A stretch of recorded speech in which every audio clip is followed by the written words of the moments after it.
and I still can see blue velvet through my tears.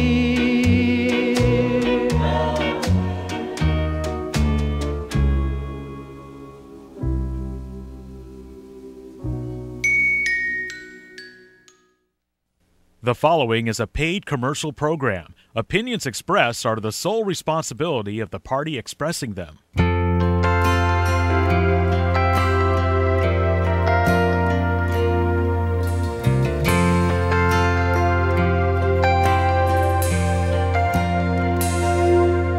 If tomorrow all the things were gone I'd worked for all my life, and I had to start again with just my children and my wife.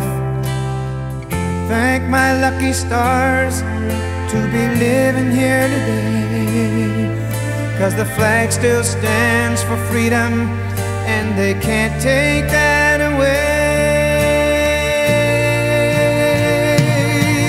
And I'm proud to be an American, where at least I know I'm free. And I won't forget the men who died, who gave that right to me. And I gladly stand up next to you and defend her still today, 'cause there ain't no doubt I love this land. God bless the USA. Well, good morning. Good morning. This is Hans Anderson with Restore America. It's Friday morning. It is one beautiful day out there. This is when you say, I wish I could be a farmer. Things are clearing up. People are out cleaning up the yards, cleaning up the ditches, cleaning up the leaves. It's good. It's a great time of year. I was looking at the buds on the trees around our house, the fruit trees, the cherry trees, and seeing little buds are just, I mean, they're not opening yet, but anyway, they're growing and they're growing. There's a new life coming into the world, and God made it that way. You know, the last few weeks I've talked about God's law, natural law. I've talked about war. Does God give us direction on when it is just to go to war? We've talked about that, going into section 98, 101, talking about war and the instructions God gave Joseph Smith when he was saying, how long do we have to put up with this stuff? When are we justified in going to war? And of course, my concern is the fact that my country is going to war. And I didn't vote for the people that are involving us in this war. But still, this is my country, and I have to live with the decisions which my leaders of my country make. But if I don't like it, what can I do about it? What can you and I do about it? The history of aggressive war, we talked about that last week when Mormon, the general of the Nephites, there at the end, when he was leading the people, and he told them that he wanted to be their leader, he wanted to help them. And they fought. They appointed him as the general when he was just 16 years of age over all the armies of the Nephites. He must have been one of these guys with a 170 IQ or something that everybody recognized, a genius. But when they said, we're going to go up to the land of the Lamanites and fight in their land, he said, I will not lead you. I'll not go with you. And later, in looking back on their decision, he said this was their end. This was their end, that God would not have left them entirely to their own devices if they had not involved themselves in aggressive war. If you'd like to participate in this discussion this morning, give us a call here, 801-224-1414. And what I wanted to do was discuss both sides of this issue if people would like to get involved in it, but also discuss what you and I can do in dealing with this in our own families and in our own lives. In a sense, we're kind of like Mormons standing here idly watching what's going on. One difference we have is he had scriptures which said, your nation is going to be destroyed. He had the plates. He had the record of what was going to happen to the Nephites. Didn't know when it was going to happen, but he knew his nation was going to be destroyed. Well, we have the same plates. And what are we told? Well, we're going to suffer greatly, but we're not going to be destroyed. We're still going to be here. And while we will suffer, the righteous, there'll be a remnant left here to meet Christ when he comes. And we want to be those kind of people. And to be those kind of people, we have got to be people who are believing following our prophets, taking God's advice when he gives it to us. I had a client come in this last week that just made me feel good all over. He taught me some things that I did not even know. I'd heard about a piece or two of it, but I didn't know the whole thing. Things about our military's involved in that caused me to say maybe that's one reason God has not lowered the boom on us as he might for our saying, hey, let's go straighten out that country. They've had a bad guy running their country for 42 years. Let's go do a little regime change. You know, let's go rearrange this country or that country's leaders. All we do is leave the place in shambles. But let me tell you a story he was telling me about. Maybe when you saw if you watched the news back during the Haiti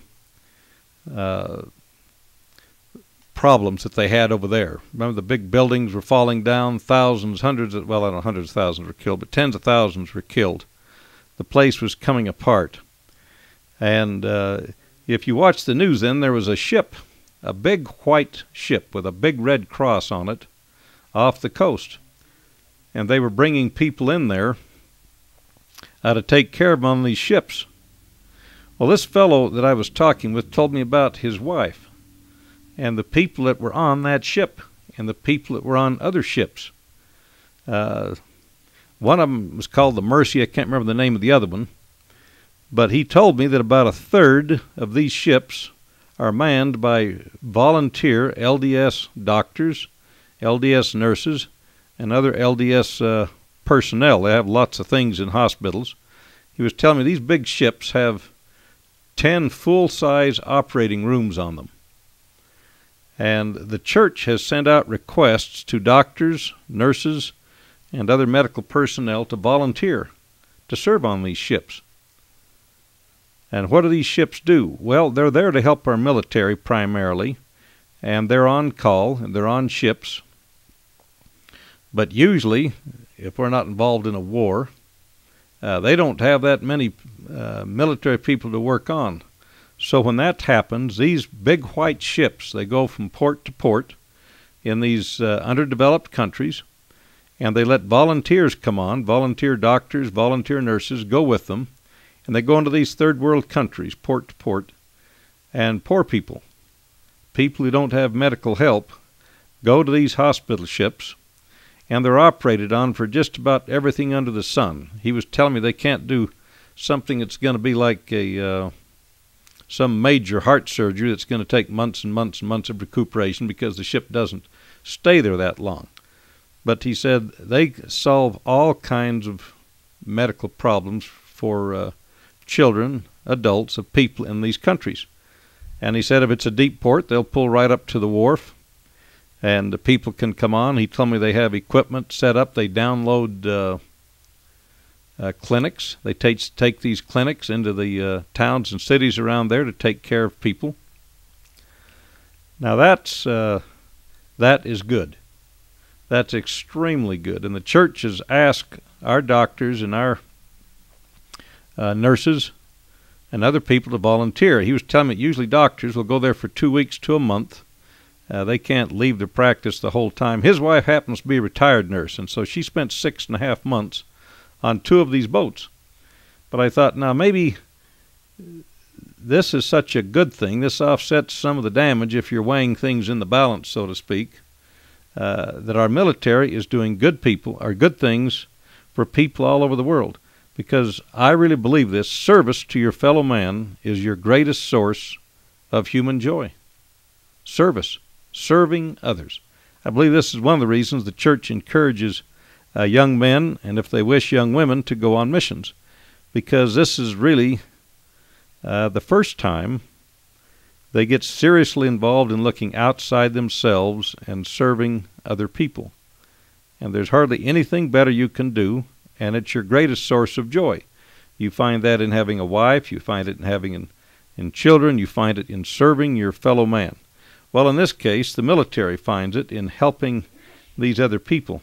He also said the military ship commanders really liked having the LDS on there because we didn't drink, we didn't party, we did what we were asked. See, our people were like on missions, where others were there, a mission, but also they get involved in partying sometimes when they'd get off the ships and so forth. You don't work 24/7 as you might imagine.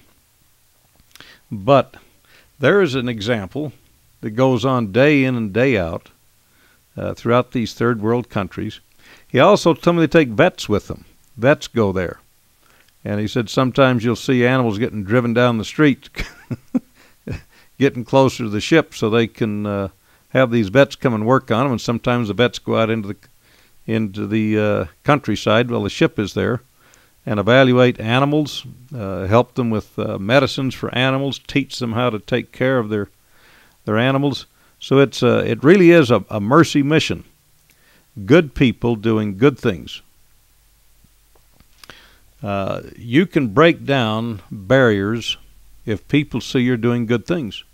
If you're helping someone again and again and again, eventually he's going to notice that you're doing it, and you're not doing it to gain any particular favor or money or power. It's because you care. Last night I was talking to my brother, who was a mission president over in the Ukraine. He and his wife, my sister, and her husband were over there. My brother spent 3 years, sister spent 1.5 years, and we were talking about the temple being built there and the church that was built there by the church, this large chapel. And my brother-in-law was saying how people would go there and they'd take their shoes to go in there. It was the nicest building in the whole city. It was the most comfortable building in the whole city. It was the most beautiful building in the whole city. And I asked my brother, what happened? How did we get in there? He said, the mayor had observed that the LDS church had come in there and built a hospital for the people there in Kiev. It was helping those people. And we didn't ask a thing. We were there to serve. And sometimes you hear the church saying someone's going on a service mission, they're going to do this, they're going to do that, and you say, what good is that going to do to serve those people? Where's that going to get us? Well, it took years, but somebody observed the goodness of these people. They were not there figuring out how to overthrow the government. They were there figuring out how to help these people. And this softened the hearts of one of these men. And this area of Kiev, it's a city outside the main city. I guess it's part of the general city. It's kind of like Salt Lake has South Salt Lake and Jordan and Bountiful, all these surrounding cities. But he saw the goodness of the Mormons. He saw their service. They asked nothing. They gave everything. And he said, you can build your chapel here in my city. And then years later, he said, you can build your temple here in my city. Service. It's kind of like Alma. Remember, he was the chief judge, first chief judge.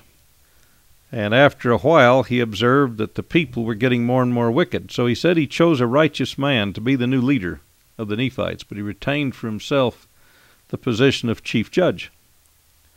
And then he went on a mission to teach. Why did he do that? He said, he had observed that the thing which did the most good was to teach people the gospel. The power of the word did more good than anything else he could do. He was out there as a missionary. And isn't the church great? Isn't it great to see? See, our people, a third of the people manning these ships out there serving other people throughout the world are LDS. We get a temple built because some missionaries who probably wondered, what on earth am I going to do in the Ukraine? Their little bit of service, seemingly a little bit of service, softened the hearts of some of these people. And we end up with a church, a big church, and a temple. That is service to your fellow man. And what will that lead to? Temple work, temple covenants. People no longer have to spend 2 days driving or riding a train or a bus to go to the temple in East Germany. They've got one that is now their temple. Well, I've got a special guest with us this morning. He's a brother-in-law. Hi, Hans. Hey, good morning. This is Richard Karchner. He lives up in Idaho. He married one of my 6 sisters. He's a familiar spirit. You just got back from China. Yes, that's right. And you have a child over there. And you were talking about some of the things that you saw going on in China. At the same time, we were talking about some of the things going on in the Ukraine. I wanted you to share with us some of the things that you observed over there. You can talk about church. You can talk about freedom. You can talk about politics. We had quite a session last night. Our family gets together. We have fun. We enjoy ourselves, and we've got people involved in a lot of things. If you want to gather your thoughts here, I want to make one announcement here. Okay. Tonight at the Highland City Council, they've got an office over there. They've got a large room. You have a chance to hear Jack Monet at 7 p.m. this evening. I don't know if you've read any of his books or heard him speak before or read any of his articles. He's a well-known author. He's taught Institute much of his life. He's really involved in government, church government, church direction towards government. If you've liked the type of stuff I've tried to cover on this program, you're going to want to go hear Jack Monet tonight at 7. The address of the Highland City Council, if you want to get involved in this, is 5378 West, 104th, let's see, 10,400 North. They use a different set of numbers over there, but it's 5378 West, 10,400 North. That's the Highland City Council at 7 p.m. this evening. Jack Monet. I'm going to try and get over there. I've read one of his books. I'm about halfway through another one that he's written, where he says the Lord is trying to warn us. Of course, that's what I'm trying to say too. The Lord's trying to warn us. But if you want to hear Jack Monet speak, and I would suggest if you want to sit, you come early, because this guy's good, and he's going to have a crowd there. I spoke there last week. You want to be around a bunch of good people, or last month. You want to be around a bunch of good people who think like you do. This is going to be a special event, a special evening, and you're going to be around a bunch of people who think and feel the way you do. You know, sometimes you get involved in this stuff and you think you're all alone in the world. Nobody wants to be your friend. Everybody's blind. Everybody thinks you're ducky lucky. Well, if you want to be around a whole bunch of people who think just like you do, come on over and hear Jack Monet speak this evening, 7 p.m., 5378 West, 10,400 North, Highland. Well, Richard, I'm glad you're here, brother. I'm glad to be here. What do you want to share with us? Well, I would like to talk a little bit about China if I could. Yeah. The reason we went over there is I have one of our sons lives in China. He works for a Chinese company. Not very many Americans do that. Most of them are expatriates, they call them, that work for American companies and earn a pretty good living. But the Chinese government and the companies that are Chinese don't pay quite as much. Often they wear 2 hats. They wear their Chinese hat and then they wear their American hat while running their company, and they use whichever hat is most appropriate or best for their circumstance. And well, all that aside, we thought we'd go over there and meet Paul and see a little bit about what the communist country of China was like. I've always wondered a little bit about that country. We hear a lot of things, and sometimes we don't know exactly what the real story is about it. So we thought it would be interesting to see what Paul has experienced and see what the country's like. and so we visited there. And I might mention that I have a architect friend that has spent some time, was hired by the Chinese government to go over and do some design work for them on some of their buildings.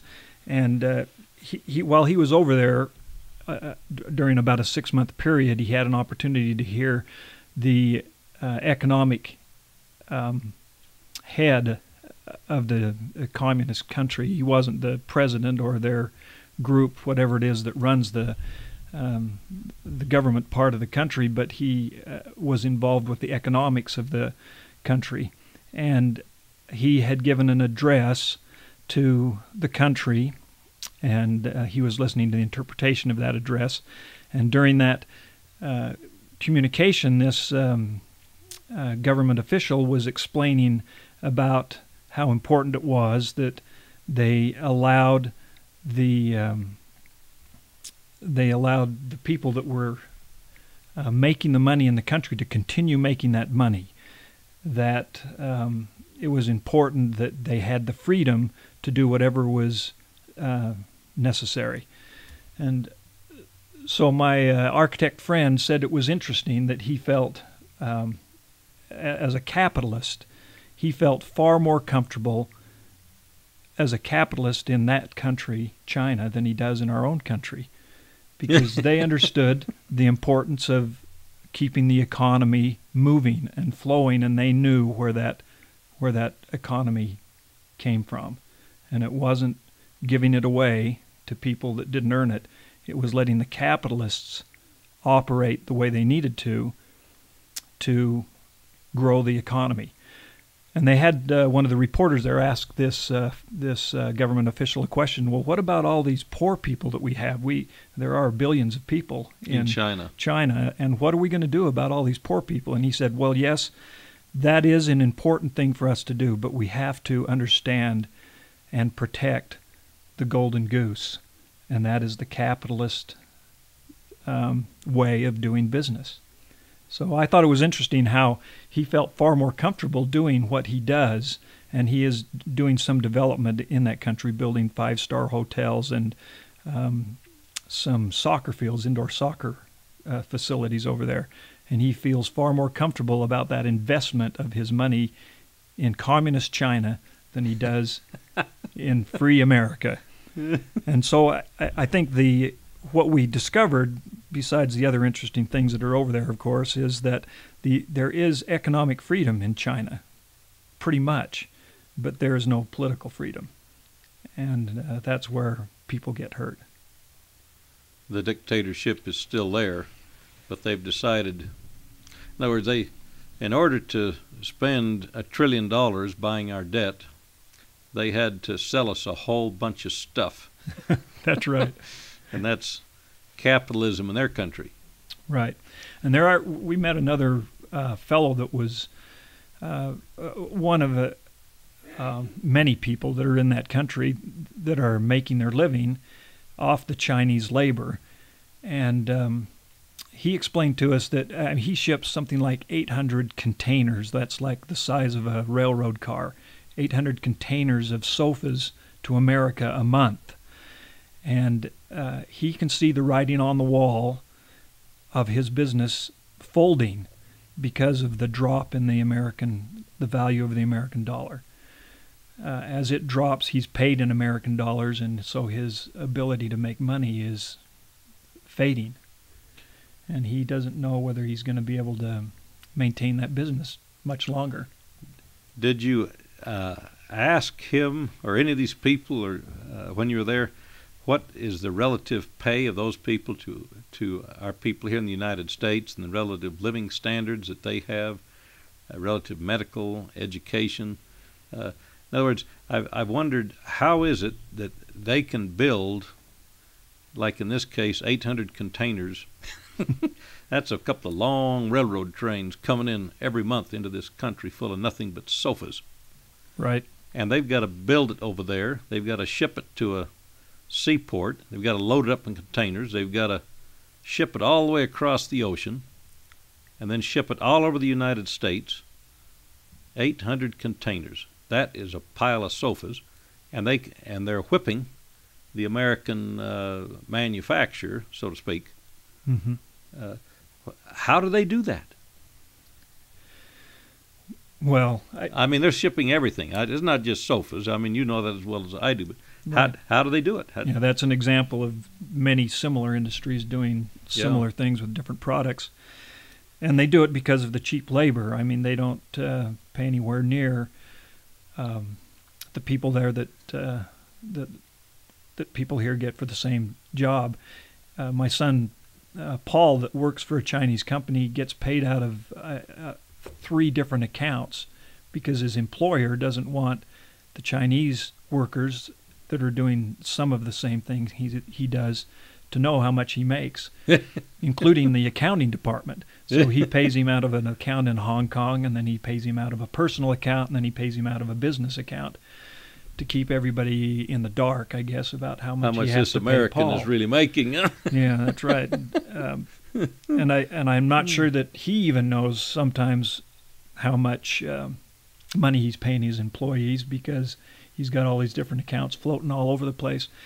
My son told us that in the past they haven't had to worry about that because the cash flow is so huge in these companies. They make so much money because it costs them so little to make any product, and so it has been not a problem for them to spend money on whatever they want to and pay some people more and some less, and it doesn't really matter because the cash flow has been so great. But he says the last couple of years that has started to diminish a little bit as people are kind of figuring out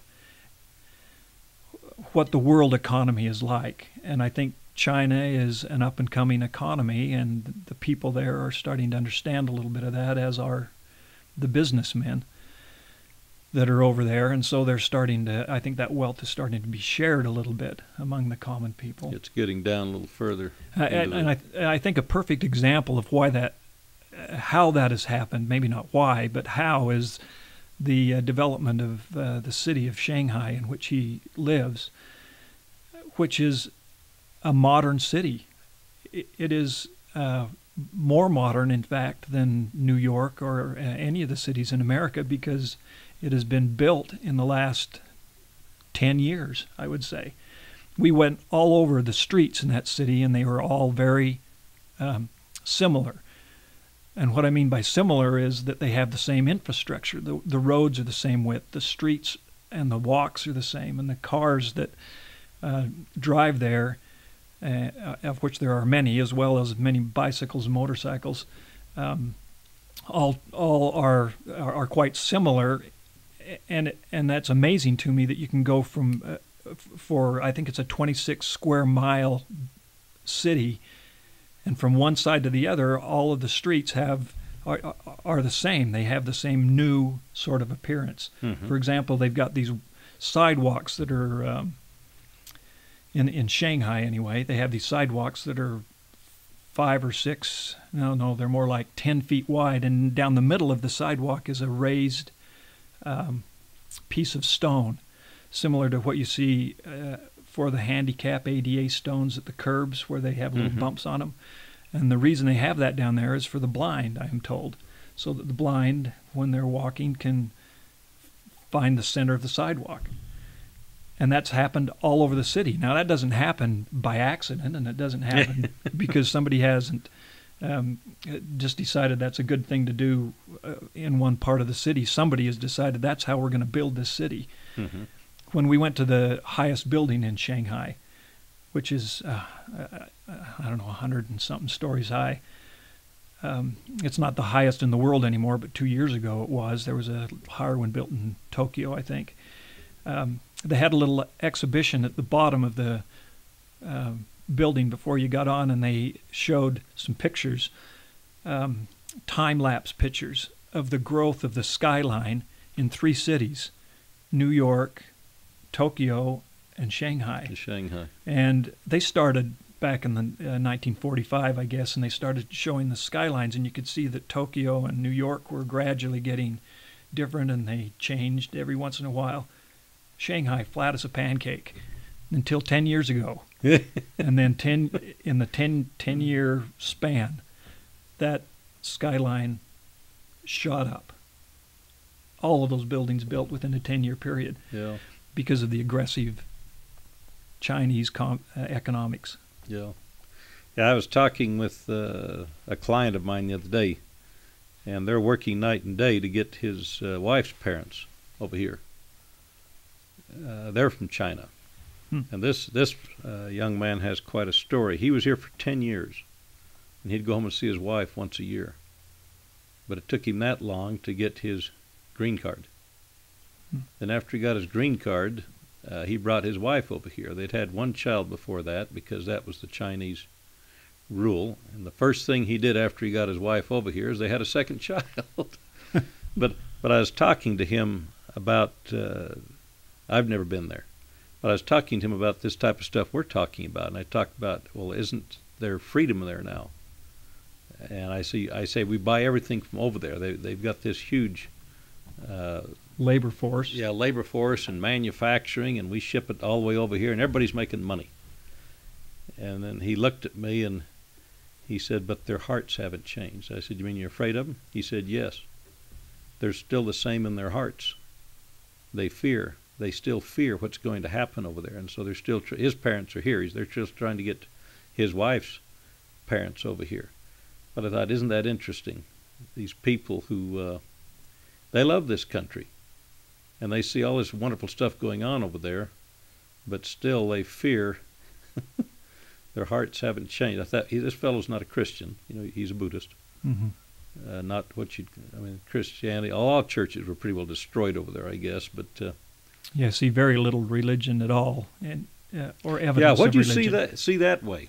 How does the LDS Church? What happens over there? Does your son go to church? What's happening over there? Yeah, well, he does go to church, but he goes to church with other Americans in one American's apartment building.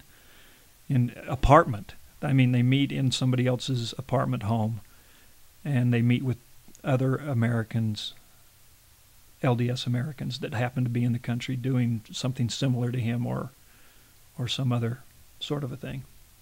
Are So there any Chinese that go to church with them? I didn't see any, and it's, of course, the church's Of course, policy it's an apartment. There aren't very many people there, I guess. Right, it's the church's policy to do no proselytizing. In fact, they can't even talk about the church. The church's policy, I think, is to serve, as you've suggested, is a good example of winning the hearts of the people. And so that's what they do. They serve, and they don't talk about the church in any way. They can't. Yeah, it's amazing how strict the church. Were you there in Jerusalem when that? My mother took all of us to Jerusalem one time. Right. And were you there in where the LDS Church? They hold church on Saturdays over there because that's when the Yeah. Jews have church. So In the we entered Jerusalem Center the that Jerusalem the church Center. built. Do you remember that girl? This really touched me. I don't remember if you were there or recall this, but she talked about being there, and a taxi driver came up to take her down into the city, and how this taxi driver started questioning her. And this girl was the Relief Society president that had just been put in, like a week or two before. They were just there, starting another one of their With the group of kids with that the were group there. of kids that were there. And Yeah. anyway, she started to cry because she said this man got mad at her because she wouldn't talk about the church. She started to cry, and she said she looked out the window so that he couldn't see her crying. And she said she thought about when she was on a mission what she would have given to have knocked on the door of someone who would berate her, to ask her, asking her about the church and what do you believe and why are you here and what are you doing. And yet she said she had made an agreement when she went there that she would not talk about the church, that was the agreement that the church had made with the heads of the Israeli government.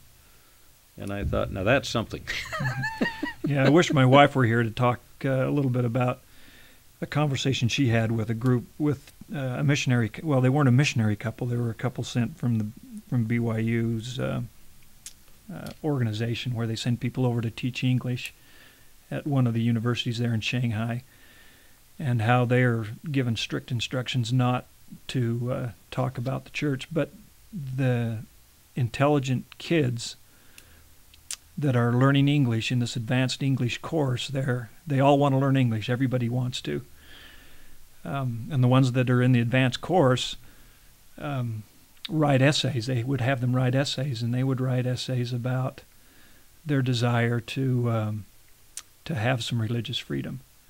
And they can't really talk about it, but they can see the desires of the hearts of these young kids to be more expressive in their religious freedom and rights. And I think the more the church gives service and shows our pure intent to serve with no gain, I think the Chinese government at some point may see a benefit to turn us loose there.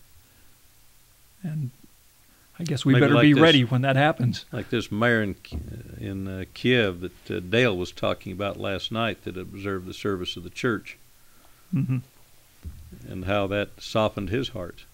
Right. My daughter was on a mission in that, served a mission in that same mission prior to... Oh, in Kiev? In Donetsk. Whatever it is. One of those countries, there's two missions one of those there. Names we can't say, and if we do say it, we know it's not right when we get through saying it. Yeah, and so she was in a mission there, and we got to see those people and their interests, and they were they had a hard life and hard things that happened to them, but when they embraced the gospel, that would make life easier for them. Mm-hmm. They could do better. Yeah, I'm amazed to see, the more I talk with people, the more I hear about these service missionaries. Another friend of mine went back to New York. He said he wanted to go on a proselyting mission. Well, he walked with a cane, and he had some injuries, couldn't do too well. Well, he was sent on a service mission into New York to run an employment agency that the church runs in the city of New York, in one of the worst sections of the city. And you would say, why on earth would a man be sent on a mission? Well, it's another way to say, we love you. We care about you people. We want to help you. We want to help you help yourself economically. Help them with their health, help them with their economics. I was talking to a sister here a few weeks ago who went on a mission to South America, a service mission, doing mainly medical type stuff. But the church is involved. Man, are they involved in helping other people? Yeah, it was interesting that when you were talking earlier about those ships, medical ships that are going out, my brother and my sister just left yesterday to get on one. Oh, you're serious? No, I didn't know that. Yeah, my sister's a nurse, and so she... Is Ken? Ken, yeah. Okay. And so he's picking up his wife that's been in Bolivia doing some good in that country, and they're going to meet in the New York area and then get on the ship in Newport, I believe is the dock that they're leaving from. And they're going... I'm not sure what Ken's going to do. He's not a medical dude. But... He just was raised by one. Yeah, your dad was a doctor. Yeah. So he's gonna go with his wife and do whatever they can do. They gave him some training here before he left. He's going to share that with his wife, and then they're meeting up with my sister, who is a nurse, and get on one of those ships. Get on one of those ships, and they're going to be gone for months. Yeah, doing the very thing that you've discussed. I didn't realize that. Yeah, this guy said his wife was on one of those ships for 4 months and on another one for 2.5 months. In fact, he was telling me, I'm glad to hear your brother got to go, because he told me that the church came out and said from now on we want these men and women to go on these missions, but we want their spouse with them. And the military said, we don't have room for all their spouses to sit on this ship, for 3 or 4 months. And so then the church said, okay, we will not make that mandatory. I mean, since the U.S. government owns the ship. Right. And it's the military Navy that owns it. But talk about people doing good. And here your brother and your sister, yeah, and sister-in-law. Well, I think that is neat. Ken's a plumber, so... Oh, he'll find something to do then. He'll probably fix the ship. That's what he'll do. Yeah, fix the ship. When they get on shore, he'll maybe go in some of those vets and help. Right. Well, he's a big water man. I bet they got him helping with purifying the water systems. He'll have plenty to do. Yeah, that's right. He does some of that for the church missionary department. He goes all over the world and resolves water purity issues. Mm-hmm. So. Anybody want to talk to Richard? Give us a call here, 801-224-1414. Restore America. You know, this is the kind of stuff that makes me feel good. When I get down and think, holy cow, how long is God going to let this nation do this stupid stuff? Be involved in what appears to be aggressive wars. And again, I guess I ought to have more faith in my leaders that there's something positive that's going to come out of this, and there's some reason to be there that's not just, well, let's straighten out this country's leadership now. To see church members and to see our military people, our Navy people, uniting to go out and do good for other people that have less and teach them correct principles. That's just plain neat. Well, hey, what else? I got some more notes here, but I want to talk more about China. Hey, give us a call here if you want to participate, though. 801-224-1414. Go to a little doom and gloom stuff here for a minute. This morning we were reading the scriptures. Our family was. We were reading in the Book of Mormon, chapter 8. And we're reading about Moroni telling us that his father has just been killed. And he's taking the plates. I was talking about this a little earlier. I got the scripture here now. He says, Yea, it shall come in a day when there shall be heard of fires and tempests and vapors of smoke in foreign lands. I wonder if he's watching the news with me this morning. Right. Seeing what's going on. And there shall also be heard of wars, rumors of wars, and earthquakes in divers places. Again, I wonder if he's watching the news with me this morning. A couple of thousand years ago, when he was writing all this stuff, or 1600. Yea, it shall come in a day when there shall be great pollutions upon the face of the earth. Was he watching the news with me? There shall be murders and robbings and lyings and deceivings and whoredoms and all manner of abominations, when there shall be many who shall say, Do this or do that, and it mattereth not, for the Lord will uphold us such at the last day. Woe unto such, for they are in the gall of bitterness and the bonds of iniquity. And I think Mormon saw us. He saw what we were doing, and it makes me feel so good when I think, well, Christians, good people, are not out to destroy other people. We're not out to regime change or nation build. We're involved in serving other people.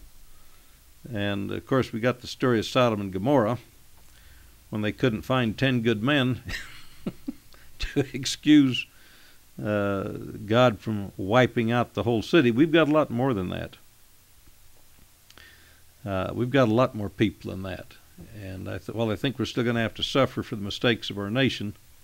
I don't know how or when.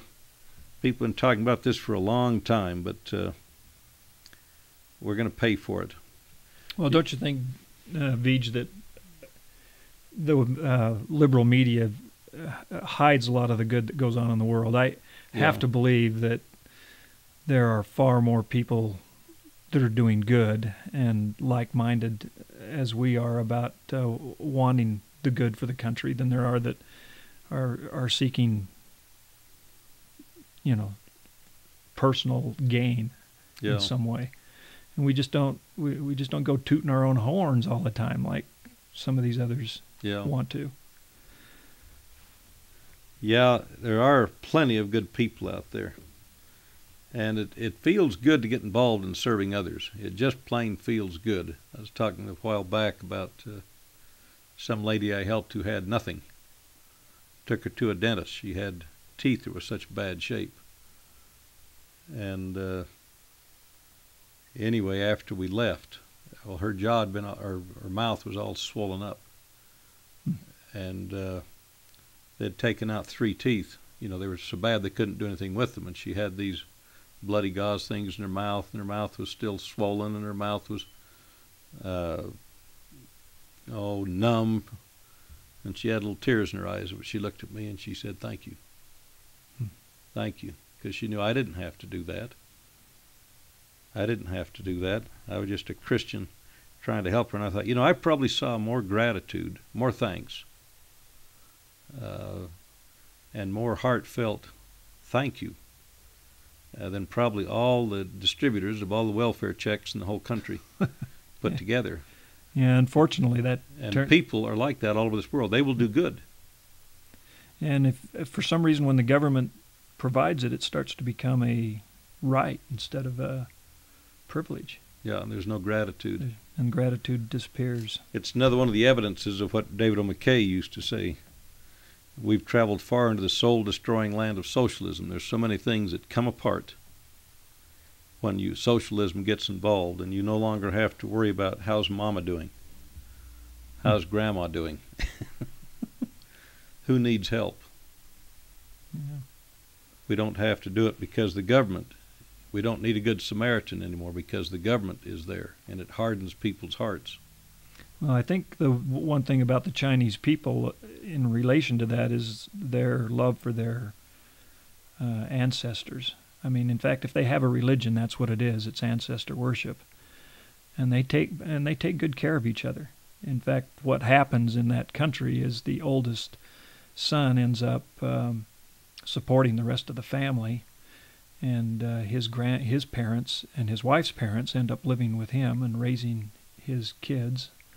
So they stay at home and teach the values, I suppose. The grandparents. The grandparents do, and the son and the daughter are out earning a living. So that's interesting. Yeah, I've heard that's a common thing. I didn't know that was that much of a cultural thing, though. Did you talk with any Chinese people while you're over there? Were you have any interaction with them? Of course, I guess you don't speak Chinese, do you? Yeah, Paul does, and so he would translate for us every once in a while. I mean, all the time. He's the one that had to take care of business. The interesting thing about the Chinese people is that they are very tradition bound. They don't like to do things differently than they've done it in the past. Now that's changing rapidly as the world becomes smaller. I think the Chinese nation skipped the telephone age, went right from smoke signals to cell phones. So they skipped a whole phase of industry, and maybe there's some damage in that kind of rapid growth. I don't know, but they are very traditional in the way they do things, and it's hard for them to change. So are the leaders still stopping them from having? Well, you just said it. They're not having Christian values taught to them. No, they're not, and their ancestor worship is where their religion falls. Well, hey, we got a caller on. Hey, good morning. Good morning. Hey, I appreciate you calling in. What have you got to say to us? Well, I was just going to make the comment of last general conference. They had made a reference to a couple of speakers in reference to President Benson's talk that he gave, I believe, in 1981 or sometime when he was not the prophet. President Kimball was the prophet, but he talked. There was 14 fundamentals that he had given, and one was. Oh, that's when he gave it at BYU. Yeah. And when I went back and researched that talk, I thought I'd look it up because two speakers had referred to it, but one, it was on following the prophet, and how the one man who said, "Well, I'm not going to follow Heber J. Grant because they didn't like his comment on Medicaid and Medicare and things like that." But I have a family in China, and I understand that they save 30% of their income, and they don't make very much money, so to save 30% is really a big deal. My child says that they have about 3 sets of clothing that they wear generally, but they save because they know that they're going to have to take care of themselves and their parents if they need be, but they don't rely on the government to do that. And so saving 30% of income, I think we could learn a lot from that. Anyway, that was my input. Well, I appreciate that. Yeah, I was reading something the other day where Americans have gone from saving 3% all the way up to 6%. Oh, yay. That's a national average in spite of our economic grief in this nation. Our savings have gone up, doubled, because people are scared. Yeah. And they're sensing. I think the Chinese have not been that far from starvation, so they know they need to be reliant on themselves, and that's a happy problem of the bad economy, I guess. 30%. Yeah. Anyway, I That's appreciate amazing. your show. Thank you Hey, well, thank you. very much. Take care. Bye-bye. Thank you. I can say that's verify that's true about the Chinese people not being far from starvation, because food is really a big deal to those people. They of course they eat everything, including snakes and eels, but they always there's a lot of food available in the economy that they have. What little they do have, they make sure there's food. You can go out onto the street, and like in Mexico and some of these other countries, there's lots of vendors with food available, and it's cheap, and they make sure they're fed. But they walk a lot, so they're not very fat. Very few fat Chinese. Yeah, I've observed that too. I wonder if that was a culture thing or an exercise thing or a DNA thing or what Yeah. generated that. Yeah, I think it's their exercise or walking and biking. Yeah. Well, that's interesting. Well, I wanted to, like I say, do something different here today and talk about things that make me happy and why I have hopes that the Lord's not going to lower the boom on us, because we do have so many good people involved. And, of course, the ones I know are mainly LDS, and I see the stuff that the church is involved in. I've got a good client who, well, he's over in Africa right now, but he works for the church. And he runs a wheat farm for the church up in Idaho. And he's involved in helping people over there learn how to grow better food. help them take care of themselves. Well, I don't know. Do you think I ought to go back and beat up on my government? Hate to do it when I'm feeling so good. Yeah, weather makes you forget some of those problems, doesn't it? Yeah, it feels good out there. I might not even notice how bad things are when I go turn the TV on at night when I'm working taxes late at night. Oh, I could say something about taxes here. April 1st, if you haven't filed your taxes yet, you're about out of time. You've actually got till April 18th. But if you need help filing your taxes, I don't know if I have time to get you in if you haven't got them pretty well done, but if you want to give Adam a call at my office, 225-0396, he can talk to you about how to file an extension. And if you think you might owe some money, you better send some money in, but there are failure to file penalties and failure to pay penalties, and you can at least get out of the failure to file if you'll take the time to go file an extension. Or they could move to China. That might save them a lot of grief in tax. Yeah, there's always someplace else. It won't make else as to much, go. but they can not Yeah. pay as much either. Yeah, I've thought this country is still the best place on earth. I was talking to one of my friends who's an illegal, and anyway, I was talking to him one day why he came up here. He, his wife, 3 kids are here, and he pointed at his car, and he said, if I were still in Mexico, he said, I'd work 10 or 12 years to get a car if I Wow. saved diligently. And he said, and it would not look like that car. He said, I can buy a car like that up here in 6 months. You know, and these people, they take care of that car, you know. Mm-hmm. They polish it every Saturday, you know. They're doing all this stuff. But this is still the best place on earth, and people ford streams and walk in the night and do anything they can to get into this country. Yeah, still clamoring to get in. Yeah, still the greatest place on earth, which is probably another reason the Lord helps us. I remember hearing my dad talk one day about when he was down there in Mexico. He was a general authority down there, and talking about how much money the church was putting down there to help these people so that they could stand on their own feet.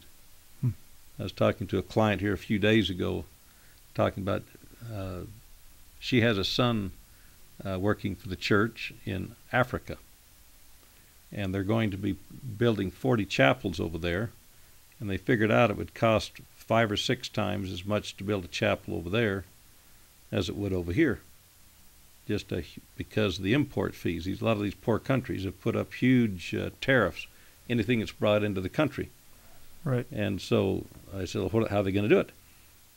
And she was saying that her son was involved in it, and the church was going to start building lumber yards over there, lumber plants, brick plants, cement plants, things that are going to go into these chapels, and they're going to hire LDS people, LDS members there in Africa to work for them. And they're going to build this, and it's going to be neat. Learn to work and work in a good environment where there's no graft and get something built for the church. Well, we're about out of time here, Richard. Hey, I appreciate you coming down here today, though. I needed a feel-good day, and you brought it. Well, I'm glad I could help in some way. Yeah, this has been good. Hans Anderson here.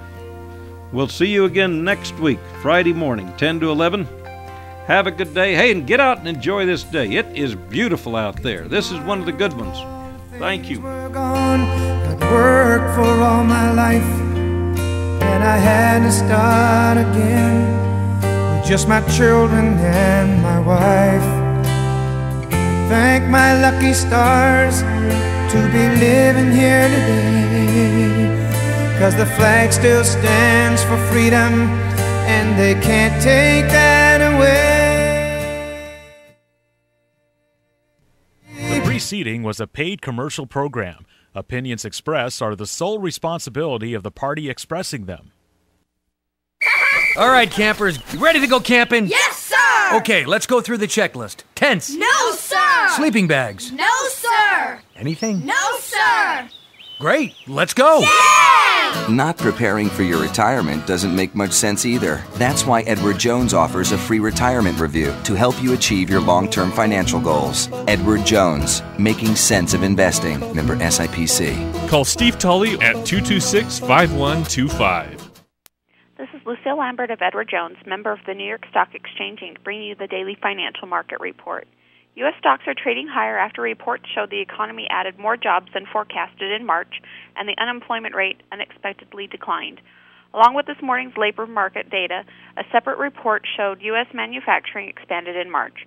Almost every